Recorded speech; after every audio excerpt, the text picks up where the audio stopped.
Story 1: Dreams. I experience incredibly vivid dreams, some good and some absolutely horrific. I believe I could have at least a dozen blockbuster movies by now if I were a better writer. Story 2. When I was in elementary school, I was bullied severely, but I knew if I didn't go to school my parents would be upset, and I was too embarrassed to tell them about the bullying, so I just endured it. After a particularly difficult week, my mind decided I could not return to school, and when I was being driven there, I began to throw up.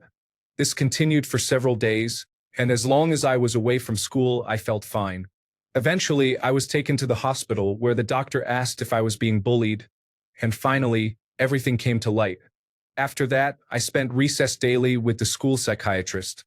It still surprises me that my mind reacted that way. It knew I would push myself to attend school despite the bullying, so it made me physically incapable of getting there without feeling sick repeatedly. It was as if my body tried to address a social issue by itself. Story 3. My brain somehow decided that the best idea was to start imagining conversations with animals in my head, as if they could talk. So there I was, standing in a store, mentally discussing with a cat why she was behaving so strangely. Story 4. Random scent memory of something I didn't remember the scent of.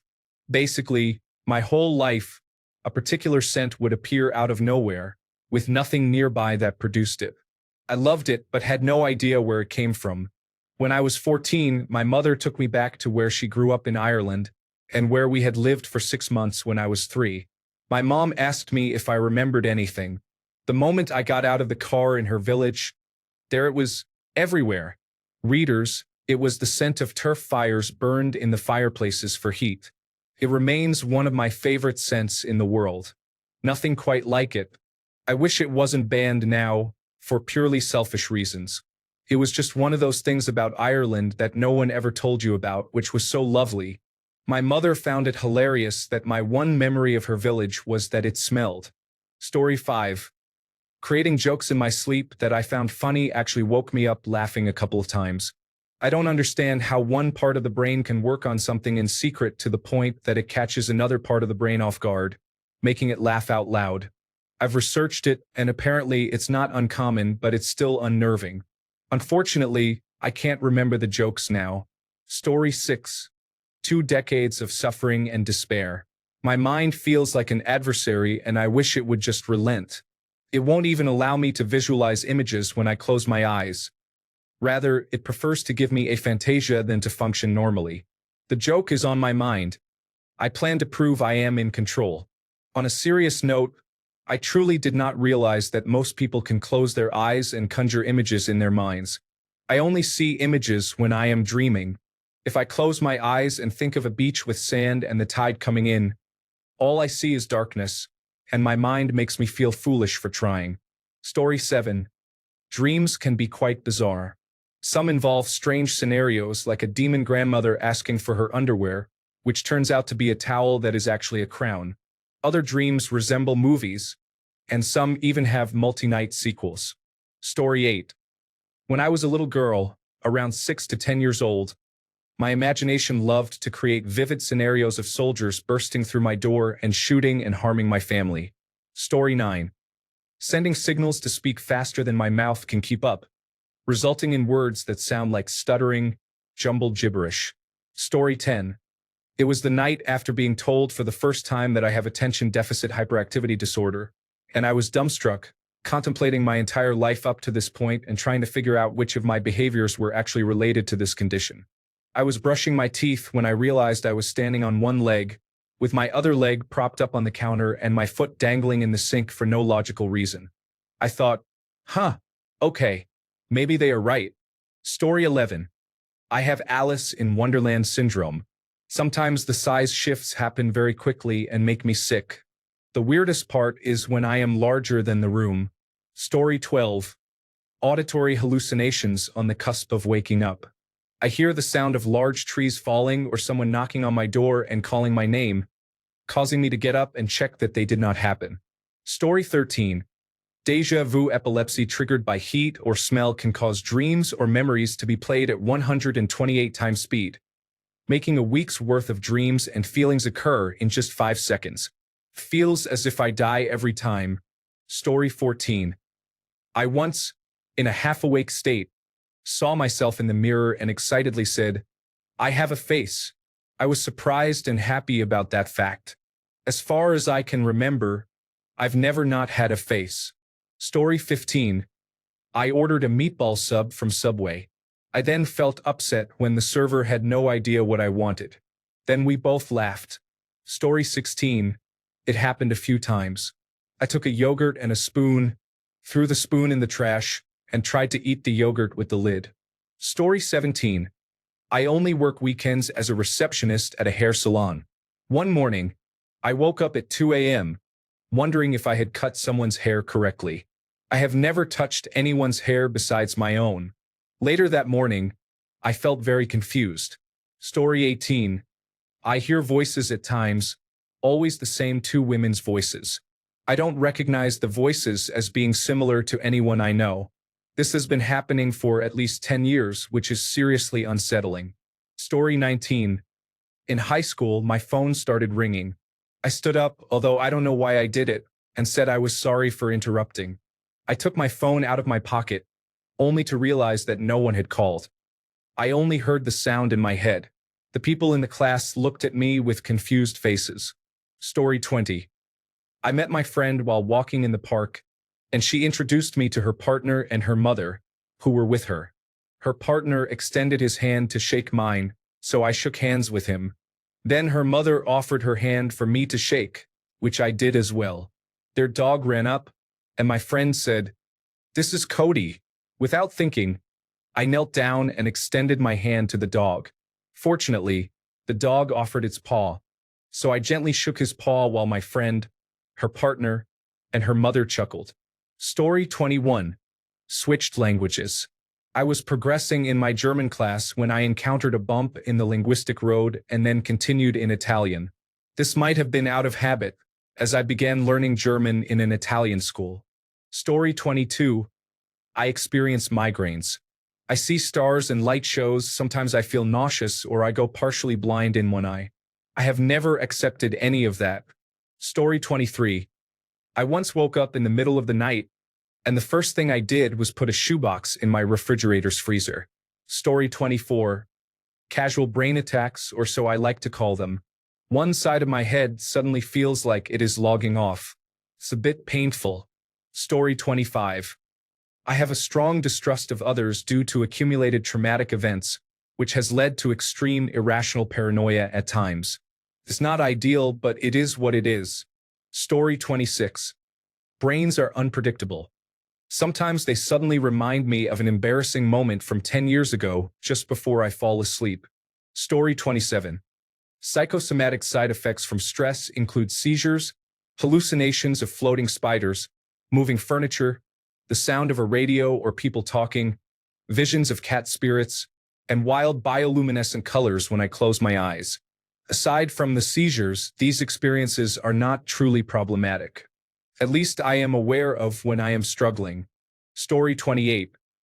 I experience hypnopompic hallucinations, which means I see spiders around my room when waking up after a nap or in the morning. This is likely due to certain medications I am taking or a combination of them. Before I understood what was happening, it would really freak me out. Story 29. At my first job, I worked early shifts from 6 a.m. to 2 p.m. and late shifts from 2 p.m. to 10 p.m., changing every week. This schedule was from Monday to Friday. One week I would work early, the next week late, and then early again. After 1.5 years, I could finally take my first 2 weeks off, only to wake up on Saturday at 5 a.m., thinking I had overslept. I hurried downstairs to take a shower, only to realize I didn't work weekends and I had 2 weeks off. I would also like to mention the experience of placing something down and forgetting where I had put it just 1 minute later. Story 30. Several times, I have been so engrossed in conversation while walking alongside someone that I drop whatever I am holding without noticing, sometimes for a long time. Once, I was out with my mother taking the dog for a walk, and it was only on the way back from a nearly 2-mile walk that we found my keys on the ground. My first thought was that magic is real. Then I realized what had happened. Story 31. In the military, I was still adjusting to the grave shift. A week in, I had an early morning commander's call. The night before was my night off, so I dozed off in my room. I woke up to the sun shining in a panic, and the clock reading 700. In a panic, I put on my uniform, did a quick shave, and raced to the meeting. When I arrived at my shop, everyone looked at me and asked what I was doing there. That's when I noticed the sun was on the wrong side of the sky. It was actually 700, not 1900. Story 32.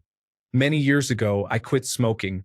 My first attempt, going cold turkey, lasted a few months but ultimately failed. I then enlisted my doctor's help, and he provided me with a nicotine patch and a pill, which I think was Zyban. Whatever pill it was, it had the strange side effect of suppressing the desire to smoke in some people, and for me it worked just like that. However, while I had no desire to smoke, the habit was still deeply ingrained in my behavior. Very often, while sitting at my desk at home or driving down the road, my right hand, seemingly of its own volition, would reach into my shirt pocket looking for a cigarette. It took a long time for this behavior to wear off, but now, 27 years later, I still don't smoke and have no desire to. I am happy to say that my brain has finally recognized this change and has stopped directing my right hand to seek out cigarettes. Story 33. I once yawned, and it sounded like I was moaning. Everyone on the train looked at me. If I could turn red, I would have. Story 34. I was at Home Depot trying to decide which garbage can to buy. I focused all my attention on it and completely missed the employees pulling the metal gates across both ends of the aisle. I only realized I was stuck when I made my decision and looked up. I'm not sure why they did that. Maybe they didn't see me or it was a joke. A nice man walking by helped me escape from one end since I couldn't pull the gate back by myself. Story 35. I have obsessive-compulsive disorder, so I experience many unusual thoughts. Recently, I realized that I cannot wear different shoes to work, or I might feel anxious about getting into a car accident on my way. Story 36. I was holding my mother's passport and had a severe intrusive thought to rip it up. She had an overseas trip planned in a week. Story 37. I opened the door of a moving car to throw out a piece of chewing gum. I was 12. I never figured out why I did that. Felt like a brain malfunction. Story 38. The worst thing it has done is give me an absolutely terrible nightmare. I will not go into details, but it involves depraved harm happening to a very young child. The strangest thing it has done is give me dreams that I am working back at the part-time kitchen porter job I had for a while, overlapping with the end of high school and the start of college. For context, I am now 50, and the most recent dream I had of that scenario was less than a week ago. Story 39. I once randomly dropped a glass and shattered it on purpose. In a split second, I went from holding it to throwing it on the floor. Story 40. I ordered a pizza delivery while I was sleeping. I am new to the night shift and fell asleep as soon as I got home. I probably should have eaten first because I was awakened a few hours later by my phone ringing while the delivery person was knocking on my front door. I have never been so confused in my life. I had even paid for it through the app. Story 41. I called my doctor, my grandmother, my brother, my sister-in-law, the job agency I was working for, and someone else I can't remember from my sleep. Story 42. Walking on the sidewalk with my dad, I pointed to the car I like and ran into a large electric pole. The pole was very big, but I don't know why I couldn't see it. Story 43. I once had a dream that my car had a sunroof. I woke up and didn't think much of it. However, when I got into my car, I was momentarily confused because the sunroof was missing. My mind was subconsciously convinced that the sunroof should be there. Story 44. I was in an Apple store when I was a child, looking at the latest Apple iPhones. There was a woman who had her personal iPhone out. I mistakenly thought it was a display phone, so I grabbed it. When I realized what I had done, I immediately put it down and apologized. Story 45. I had an incredibly detailed dream.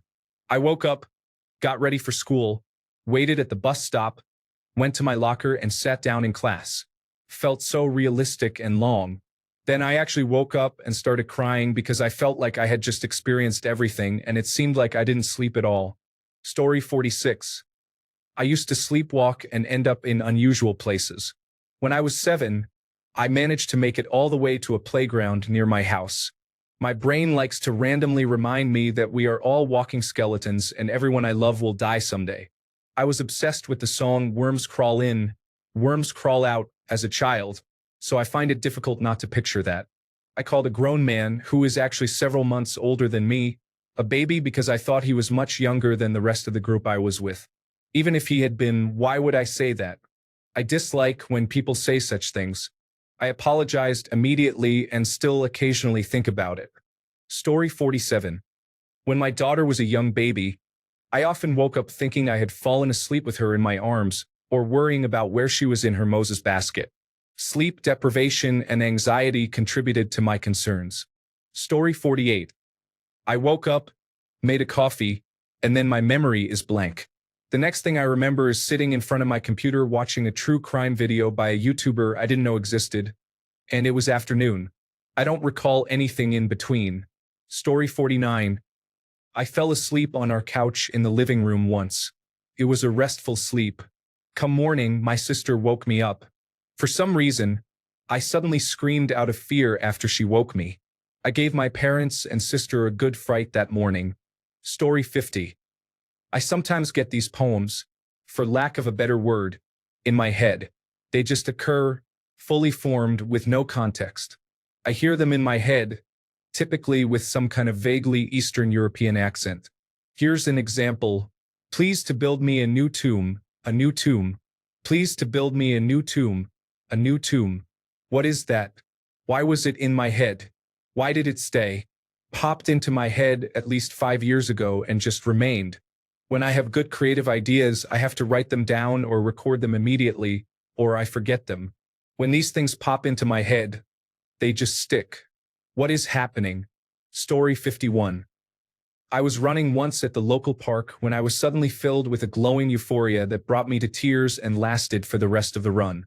Yes, I knew about the runner's high, but I never thought it could feel so intense, and it has never happened again. Story 52. It made me make a strange noise during a serious conversation with someone. I still cringe to this day. Story 53.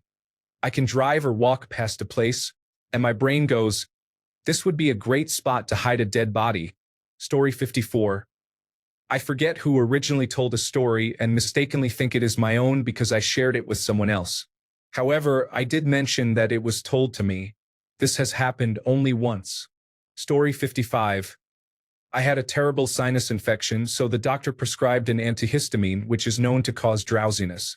I remember falling asleep in my bed, and the next thing I knew, I was sitting in my desk chair in my room on the phone with a guy I was talking to. I don't remember how I got there, how long I had been sitting there, or how long we had been talking. He didn't seem to notice, or at least he didn't say anything. Story 56. About once a week, the theme song from the Nickelodeon show, Salute Your Shorts, goes through my head. Sometimes it stays there all day. Story 57.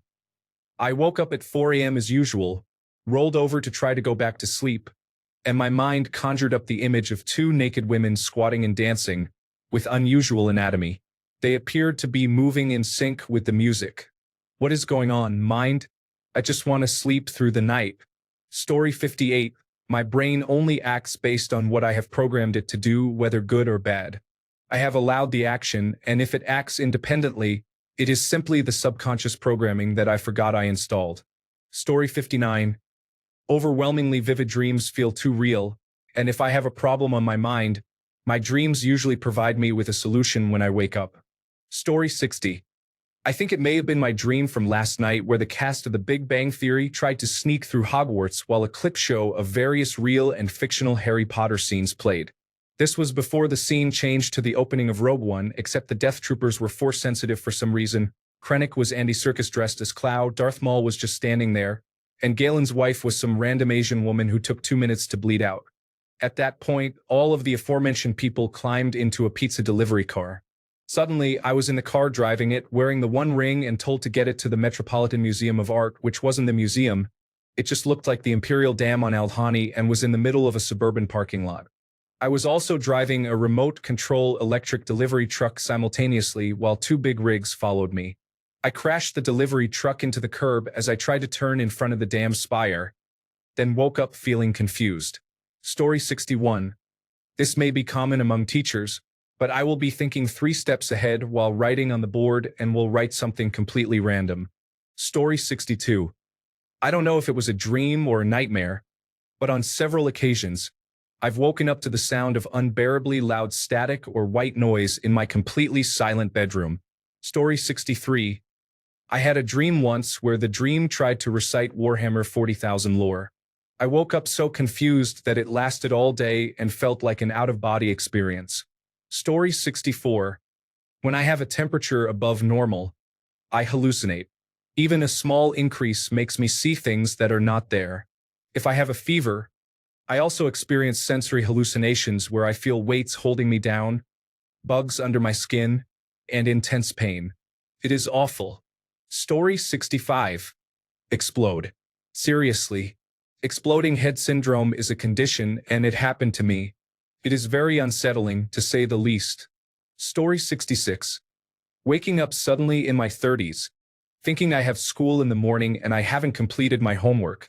Story 67.